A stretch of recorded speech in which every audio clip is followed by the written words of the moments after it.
का जो सेशन है आप सब के लिए बहुत ही वीवीआई होने वाला है। क्या बहुत ही वीवीआई होने वाला है मेरे दोस्त, क्योंकि आज के क्लास में हम लोग यह डिस्कशन करने वाले हैं कि मॉडल सेट जो आपका 1 है, क्या मॉडल सेट जो आपका 1 है, जिसमें कि हम लोग 10 लघु उत्तरीय प्रश्न, जिसे कि हम लोग सब्जेक्टिव क्वेश्चन में 2 नंबर वाला क्वेश्चन कहते हैं, तो 10 गो यहाँ पे वीवीआई सब्जेक्टिव क्वेश्चन का सोल्यूशन करेंगे मेरे भाई मेरे दोस्त। और ये तमाम क्वेश्चन आपका जो एग्जाम आने वाला है ना, आपके एग्जाम के दृष्टिकोण से इंपॉर्टेंट ही नहीं बल्कि महा इंपॉर्टेंट है। इसलिए मेरे भाई मेरे दोस्त, यदि आप अपने एग्जाम में बेहतर करना चाहते हैं, एक बेहतर परसेंटेज लाना चाहते हैं, इस वीडियो को आप लोग शुरू से लेकर के अंत तक देखिएगा मेरे भाई मेरे दोस्त। आपको एग्जाम में बाबू दिक्कत नहीं होगा, 100% एग्जाम में क्वेश्चन टकराएगा। बिल्कुल यहाँ पे सेलेक्टेड क्वेश्चन आप सब के लिए लेकर के आए। तो सबसे पहला प्रश्न यहाँ पे 1 नंबर देना चाहिए था, लेकिन हम यहाँ पे 2 नंबर दे दिए, तो कोई बात नहीं। यहाँ पे फर्स्ट नंबर का क्वेश्चन क्या कहा था कि प्रकाश के पूर्ण आंतरिक परावर्तन क्या है। क्या प्रकाश का पूर्ण आंतरिक परावर्तन क्या है, इसकी अब शर्तें बताइए। क्या करना कि इसका जो कंडीशन होता है, इसका जो शर्त होता है मेरे प्यारे बच्चों, इसको बताना है। तो सबसे पहले यहाँ पे उत्तर लिखेंगे, और हम में से मैक्सिमम स्टूडेंट यही करते हैं कि यहाँ से लिखना स्टार्ट करते हैं। मेरे प्यारे बच्चों, जिस तरह से जिस एंगल में हम लिखे हैं, इस एंगल में आपको लिखना है। यहाँ पे हेडिंग देना कि पूर्ण आंतरिक परावर्तन, जो आपसे पूछा जाएगा। यहाँ पे हमसे पूछा गया था पूर्ण आंतरिक परावर्तन, तो इस तरह से यहाँ पे हेडिंग का निर्माण करेंगे, पूर्ण आंतरिक परावर्तन। क्योंकि मेरा टारगेट होता है आप सबको लिखने के लिए सिखाना कि एग्जाम में कैसे लिखना है मेरे प्यारे बच्चों। और इतना ज्यादा प्रैक्टिस करवा देंगे ना कि एग्जाम में आपको कभी दिक्कत हो भी नहीं करेगा। जितना बताएंगे उतना सिर्फ आप काम करते जाइएगा ना मेरे दोस्त, आपको एग्जाम में बाबू कभी दिक्कत नहीं होगा। क्योंकि आपको पूरा नंबर तभी मिलेगा जब आप अच्छा तरीका से लिखिएगा। तो जैसे यहाँ पे हेडिंग बनाएं, और यहाँ पे क्या करेंगे, हम लोग एक लाइन को यहाँ पे छोड़ देंगे और नीचे वाला एंगल से लिखना स्टार्ट करेंगे कि जब प्रकाश सघन माध्यम से विरल माध्यम में जाती है। क्या करती है कि जब प्रकाश क्या होती है कि सघन जो माध्यम होता है ना मेरे प्यारे बच्चों, सघन माध्यम से विरल माध्यम में जाती है, एवं आपतन कोण का मान, क्या आपतन कोण का जो मान होता है क्रांतिक कोण से बड़ा हो जाए। क्या हो जाए, आपतन कोण का मान क्रांतिक कोण से बड़ा हो जाए, तो प्रकाश किरण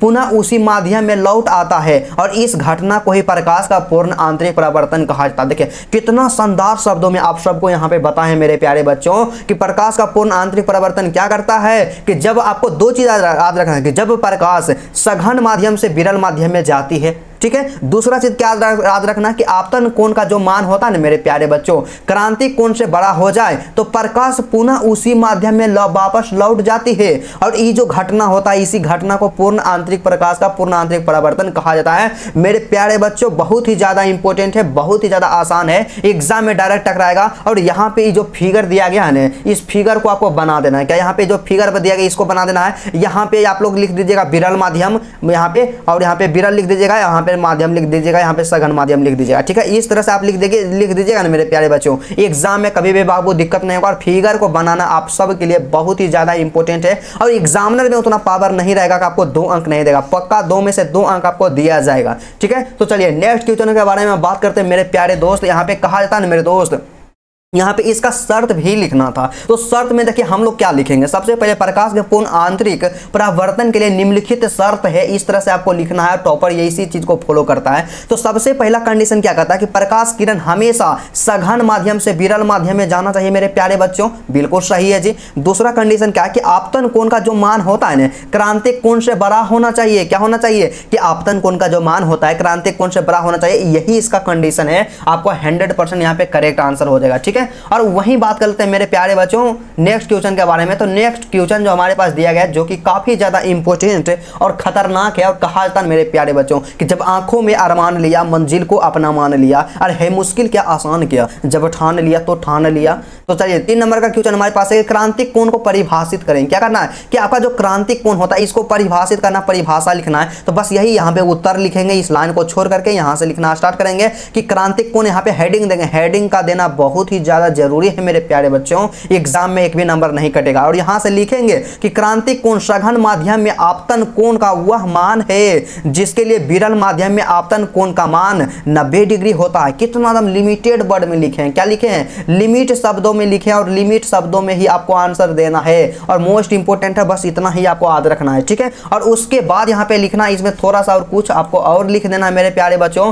और यहाँ पे जो होता है ना, इसमें थोड़ा सा आपको और एक चीज क्या लिखना है कि आपका जो होता है क्रांतिक कोण जो होता है IC के द्वारा इसे सूचित किया जाता है। क्या यहाँ पे देखिए IC जो है बराबर तरीका से लिख दिया, इस तरह से लिखना IC के द्वारा सूचित किया जाता है। और यहाँ पे जो फिगर दिया गया इस फिगर को बना देना, और ताकि आपका आंसर जो रहता है ना इस तरह से फिगर बनाते हैं, आपका आंसर जो रहता है एट्रैक्टिव देखने में लगता है। तो फिगर का इस्तेमाल आप लोग जरूर कीजिएगा, ठीक है। और उसके बाद नेक्स्ट क्वेश्चन के बारे में बात करते हैं, जो कि VVI ही नहीं बहुत ही ज्यादा महत्वपूर्ण है। और एक चीज और इन्फॉर्मेशन देना चाहते हैं, इसका यदि आप PDF लेना चाहते हैं मेरे प्यारे बच्चों, बिल्कुल फ्री ऑफ कॉस्ट, तो सबसे पहला मेरा जो व्हाट्सएप ग्रुप होता है, व्हाट्सएप ग्रुप को ज्वाइन कर लीजिएगा। दूसरा क्या होता है टेलीग्राम ग्रुप है, टेलीग्राम ग्रुप को ज्वाइन कर लीजिएगा। वहां पे PDF जो होगा आपको बिल्कुल फ्री ऑफ कॉस्ट मिलेगा, किसी भी प्रकार का आपको पेमेंट नहीं देना होगा, ठीक है। तो चलिए यहाँ पे क्वेश्चन क्या कहते हैं मेरे भाई 4 नंबर का, कि प्रकाश एवं पदार्थ तरंग में अंतर बताना। मोस्ट इंपोर्टेंट है जी, इसको 5 स्टार लगा दीजिएगा। एग्जाम में क्वेश्चन पूछा गया है, VVI भी कर दीजिएगा। क्या कहता है कि प्रकाश एवं पदार्थ तरंग में अंतर आपको लिखना। तो देखिए जब भी अंतर लिखे ना अपने कॉपी में 2 कॉलम इस तरह से बनाइए, एक तरफ लिखिएगा प्रकाश तरंग लिखिएगा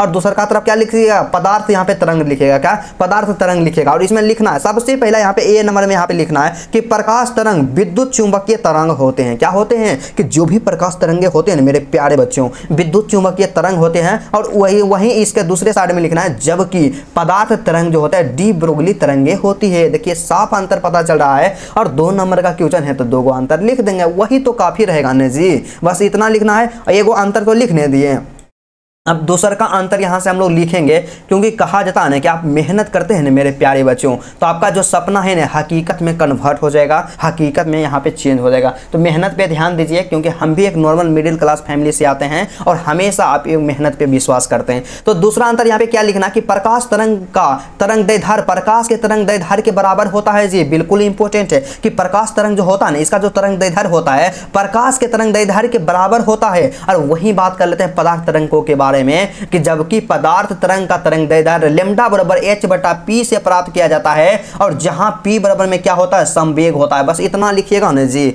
आपको 2 में से 2 अंक मिलेगा। संतोष कुमार का आपके भाई का 12th ज्ञान चैनल का 100% गारंटी है, ठीक है। तो चलिए सबसे पहले बस यही रिक्वेस्ट करना चाहेंगे बाबू, और यदि आपको वीडियो अच्छा लगता है तो वीडियो को लाइक कर दीजिएगा। चैनल पे नए हैं मेरे प्यारे बच्चों तो चैनल को जल्दी से सब्सक्राइब कर लीजिएगा, एग्जाम में आपको दिक्कत नहीं होने देंगे। तो 5वां क्वेश्चन क्या कहता है कि एक्स किरण के उपयोग को लिखना है, मतलब यहाँ पे बताना है कि एक्स किरण जो है ना मेरे प्यारे बच्चों इसका क्या उपयोग है, कहाँ कहाँ उपयोग किया जाता है। और एग्जाम के दृष्टिकोण से आप जितना स्टार लगाना चाहते हैं 10 स्टार लगा दीजिएगा। बहुत ही ज्यादा इंपॉर्टेंट और VVI होने वाला है, मोस्ट इंपॉर्टेंट है मेरे प्यारे बच्चों, मेरे प्यारे रसगुल्लों। तो यहाँ पे क्वेश्चन क्या कहता है इसका मतलब एक्स किरणों के उपयोग को लिखना, तो उत्तर देना है और इस एंगल में लिखना स्टार्ट कर देना है कि एक्स यहाँ पे क्या हो जाएगा एक्स किरणों के उपयोग निम्नलिखित है। इस तरह से हेडिंग बनाना जरूरी होता है। और यही जो होता है ना आपका आंसर हैंड राइटिंग का मतलब यहाँ पे कॉपी राइटिंग का जो होता है ना एक सही फॉर्मेट होता है आंसर लिखने का, बेहतरीन तरीका यही होता है, टॉपर इसी को फॉलो करता है। तो सबसे पहला उपयोग लिखना कि एक्स किरणों का उपयोग चिकित्सा विज्ञान में किया जाता है। बिल्कुल सही है जी कि एक्स किरणों का उपयोग चिकित्सा विज्ञान में किया जाता है, क्योंकि आप जाते होंगे जब आपका पैर टूट जाता है, जब आपका कमर टूट जाता है, वहां पे क्या हम लोग एक्सरे करते हैं। तो एक्सरे किसके द्वारा किया जाता है, एक्स किरण के द्वारा ही एक्सरे किया जाता है। तो डॉक्टरों द्वारा चिकित्सा विज्ञान में किया जाता है इसका उपयोग, ठीक है। सेकेंड उपयोग मेरे प्यारे बच्चों यहाँ लिखना कि एक्स किरणों द्वारा क्रिस्टलों और उनके इलेक्ट्रॉनों की कक्षाओं की जानकारी मिलते हैं। मोस्ट इंपोर्टेंट है, इतना लिखिएगा, एग्जाम में नंबर नहीं कटेगा। और याद कीजिएगा जब एग्जाम में हूबहू क्वेश्चन आएगा तो। और थैंक यू वहां पे एग्जाम हॉल में बोलिएगा, अभी तो हम कुछ भी नहीं बोलेंगे, राइट। उसके बाद 6 नंबर का प्रश्न दिया गया मेरे प्यारे बच्चों कि नाभिकीय घनत्व से आप क्या समझते हैं। मोस्ट इंपोर्टेंट ही नहीं बल्कि VVI है। क्वेश्चन क्या कहता है कि नाभिकीय घनत्व के बारे में बताना है। तो इसमें सिंपल सा लिखना है मेरे प्यारे बच्चों कि प्रयोग द्वारा ऐसा पाया गया है कि नाभिक का आयतन, क्या नाभिक का जो आयतन होता है, जो वॉल्यूम होता है, उसके परमाणु की द्रव्यमान संख्या 1 का समानुपाती होता है मेरे प्यारे बच्चों।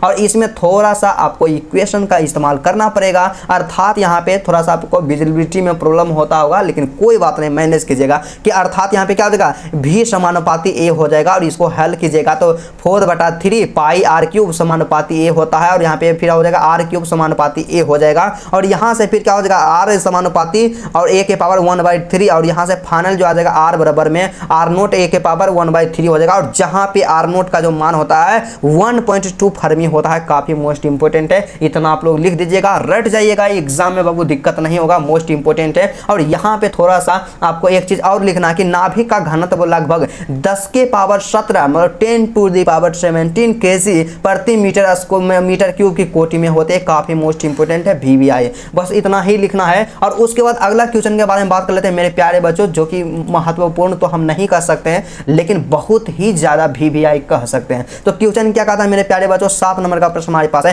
कि नैज अर्धचालक और अपद्रव्यी अर्धचालक में अंतर लिखना। मतलब सीधा सा है कि एगो आपका होता है नैज अर्धचालक होता है और एगो जो आपका होता है अपद्रव्यी अर्धचालक होता है, और दोनों में क्या अंतर है उसी को तो लिखना है जी। बताइए, इतना आसान है, आप नहीं लिख सकते हैं? बिल्कुल लिख सकते हैं, क्योंकि आप 12th ज्ञान के द्वारा अपना तैयारी कर रहे हैं। और 12th ज्ञान जो आपका चैनल है, बताइए कितना प्यारा नाम है, 12th ज्ञान। था 12th का जितना भी ज्ञान होता है इस चैनल पे आपको प्रोवाइड करवाया जाएगा। तो क्वेश्चन क्या कहता है कि नैज अर्धचालक, तो नैज अर्धचालक यहाँ पे दे करके लिखना है कि शुद्ध अर्धचालकों को ही नैज अर्धचालक कहा जाता है। बिल्कुल आसान है। बताइए, इसमें कुछ याद करने की आपको आवश्यकता है? कुछ भी याद करने की आवश्यकता नहीं है। कि क्या होता है नैज अर्धचालक किसको कहते हैं?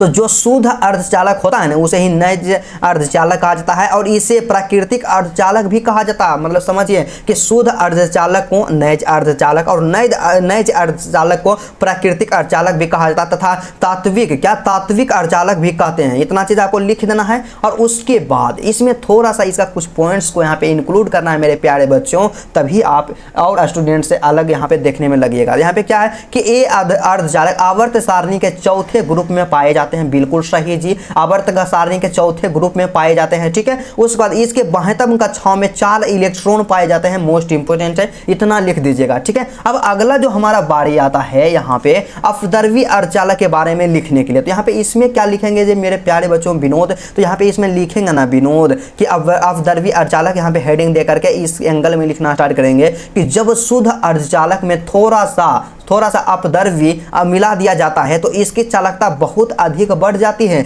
मतलब शुद्ध अर्धचालक जो होता है ना, इसमें क्या करते हैं थोड़ा सा अपद्रव्य मिला दिया जाता है तो इसकी चालकता बहुत अधिक बढ़ जाती है, और इस प्रकार के अर्धचालक को अपद्रव्यी अर्धचालक कहा जाता है। बस इतना ही लिखना है। ठीक है, उसके बाद नेक्स्ट क्वेश्चन के बारे में बात कर लेते हैं, जो कि मोस्ट इंपोर्टेंट ही नहीं बल्कि महा मोस्ट इंपोर्टेंट है। तो क्वेश्चन क्या कहता है मेरे प्यारे बच्चों, 8 नंबर का प्रश्न हमारे पास दिया गया कि उन 2 कारकों के नाम लिखें जिनसे टीवी टावर द्वारा प्रेषित सिग्नल का प्रास बढ़ाया जा सकता है। और इतना ज्यादा इंपॉर्टेंट है ना जी, इसको हम क्या कहेंगे?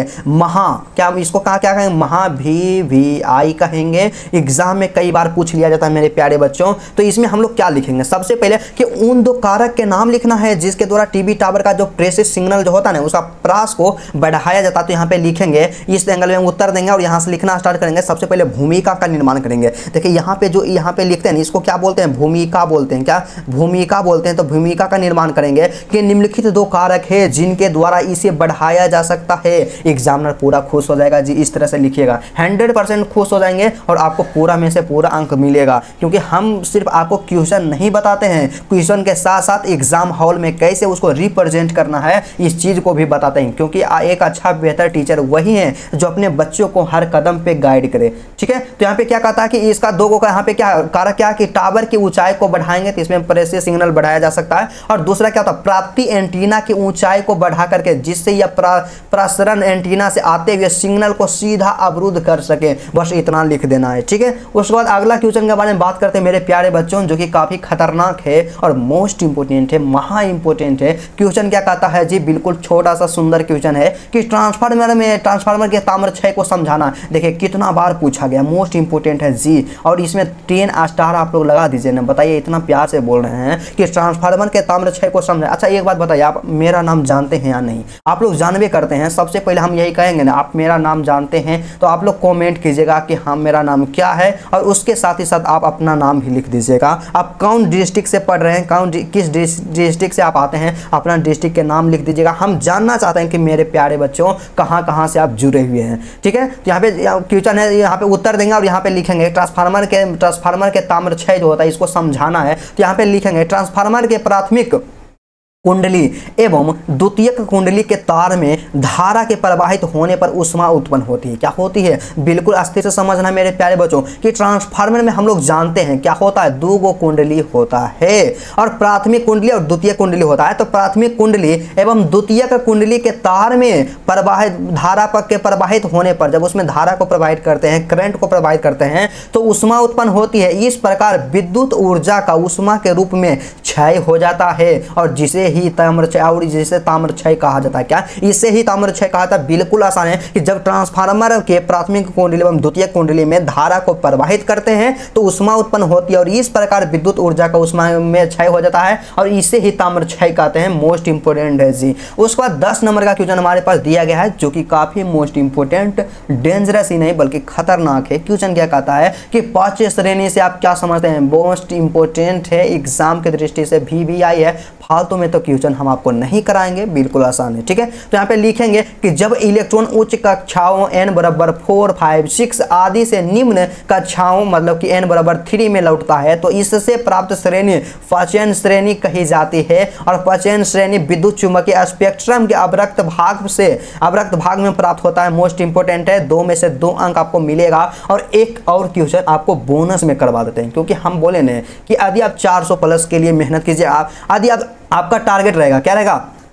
आपका टारगेट रहेगा एग्जामिनेशन में मेरे प्यारे बच्चों कि हमको 400 नंबर लाना है और 400 लेकर के आप तैयारी कीजिएगा नहीं तो कभी भी आपको 400 नहीं आएगा, लेकिन आप 450 के लिए आप काम कीजिएगा तो मेरे प्यारे बच्चों आपको 400 जरूर आएगा। तो हमेशा आप लोग क्या कीजिएगा, अपना कैपेसिटी को, आपका जो एम होता है अपने एम को हमेशा बड़ा रखना है। एग्जाम में बाबू दिक्कत नहीं होगा क्योंकि आप जितना बेहतर सोच सकते हैं उतना ही बेहतर कर सकते हैं और सोचना बहुत ही ज़्यादा जरूरी होता है। अपने आप पे विश्वास रखिए, यकीन मानिए एग्जाम में बेहतर जरूर होगा। अपने आप के झोंक दीजिए, 3 महीना का समय बचा हुआ है ना बउआ, इतना ज्यादा मेहनत कीजिए ना एग्जाम के बाद आपको पछतावा करना ना पड़े। ठीक है, तो 11 नंबर का प्रश्न कहता है कि विद्युत क्षेत्र रेखाएं क्या है? विद्युत क्षेत्र रेखाएं क्या है? इसके 2 गुणों को लिखना है। मोस्ट इंपोर्टेंट है, VVI है। तो इसमें सबसे पहले भूमिका बनाएंगे, यहाँ पे हेडिंग देंगे कि विद्युत क्षेत्र रेखाएं और इस लाइन को छोड़ करके इस एंगल में लिखना स्टार्ट करेंगे कि विद्युत क्षेत्र रेखाएं वे वक्र है जिसके किसी बिंदु पर खींची गई स्पर्श रेखा उस बिंदु पर विद्युतीय तीव्रता की दिशा को बताती है। काफी मोस्ट इंपोर्टेंट है जी, इतना ही लिखना है और इसके 2 गो गुण को लिखना है। इसके 2 गो यहाँ पे प्रॉपर्टीज जो होता है ना इसको लिखना है, इसका गुण जो होता है गुण को लिखना है। तो सबसे पहले यहाँ पे जब भी गुण लिखेंगे ना यहाँ पे इंडिकेट कर देंगे ताकि एग्जामिनर को लगेगा कि बच्चा एकदम बिल्कुल खतरनाक है, टॉपर वाला बच्चा है। ठीक है, तो यहाँ पे लिखेंगे इसके 2 गुण निम्नलिखित है, एग्जामिनर को स्पष्ट पता चलेगा।